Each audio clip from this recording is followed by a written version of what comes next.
लोगों को न्याय दिलाने के लिए न्यायपालिका और पत्रकारिता की अहम भूमिका होती है। बिहार में लंबे वक्त से पत्रकारों की हत्या होती रही है, लेकिन अब एक ऐसी खबर है कि जो इन तमाम मसलों को लेकर न्याय दिलाते हैं, अब वही खतरे से खाली नहीं है। बाकायदा कोर्ट में घुस करके कोई उनकी पिटाई कर सकता है, उन पर पिस्टल तान सकता है, उन्हें गाली गलौज कर सकता है, और वो भी जो थानाध्यक्ष और दरोगा हैं।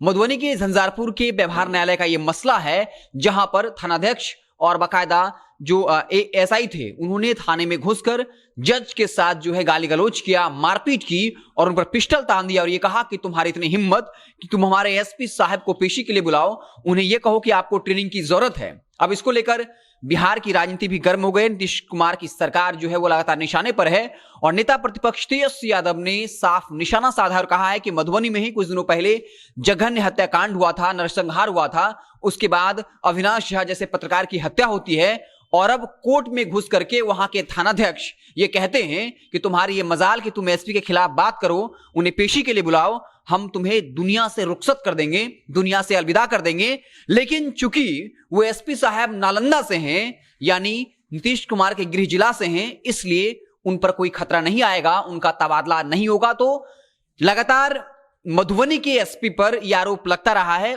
बता दें कि एक महिला ने बाकायदा उन पर आरोप लगाया था कि एसपी साहब ने रेप के मसले को लेकर कई तरीके से गलत तरीके से जांच कर रहे हैं, जिस मसले पर जज ने दो थानाध्यक्षों को, थानाध्यक्ष और एएसआई को बुलाया था कि वो इस मसले को लेकर स्पष्टीकरण दें।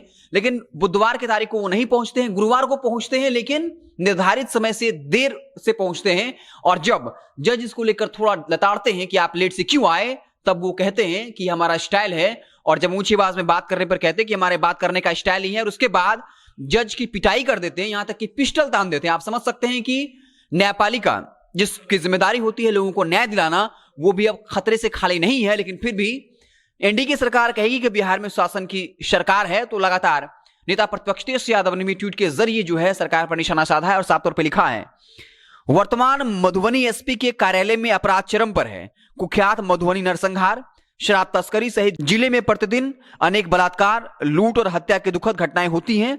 अभी हाल में एक पत्रकार की भी हत्या हुई, लेकिन इनका तबादला नहीं होगा क्योंकि ये नालंदा से हैं और नालंदा मॉडल से सब अवगत हैं।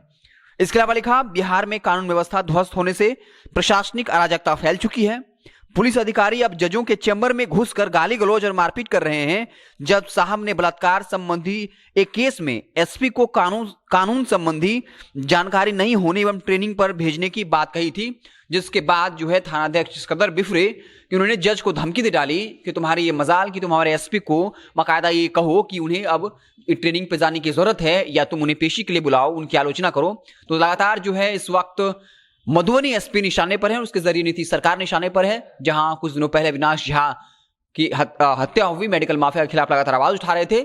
एसपी पर यह आरोप है कि वो जांच को अलग एंगल देने की कोशिश कर रहे हैं, मेडिकल माफिया की तरफ उनका झुकाव है। वहीं दूसरी तरफ अब जिस तरीके से जज की पिटाई हुई है, और इसमें साफ तौर पे एसपी को लताड़ा था कुछ दिनों पहले, और एसपी के नाम का जिक्र करते हुए दो थानाध्यक्षों ने जिस तरीके से बर्ताव किया जज के साथ, ये मसला और बढ़ता जाएगा। हाईकोर्ट ने संज्ञान भी ले लिया है और बाकायदा डीजीपी को तलब किया है और साफ तौर पर कहा है कि जो राज्य सरकार के सचिव हैं, डीजीपी हैं, वो इस मसले पर अपनी बात रखें, इसकी निष्पक्ष जांच हो, और ये भी कहा कि ये कहीं ना कहीं न्यायपालिका पर प्रहार है। अब देखने वाली बात होगी कि रिपोर्ट में क्या कुछ आता है और दोनों जो थानाध्यक्ष और एसआई थे उन पर क्या कुछ कार्रवाई होती है।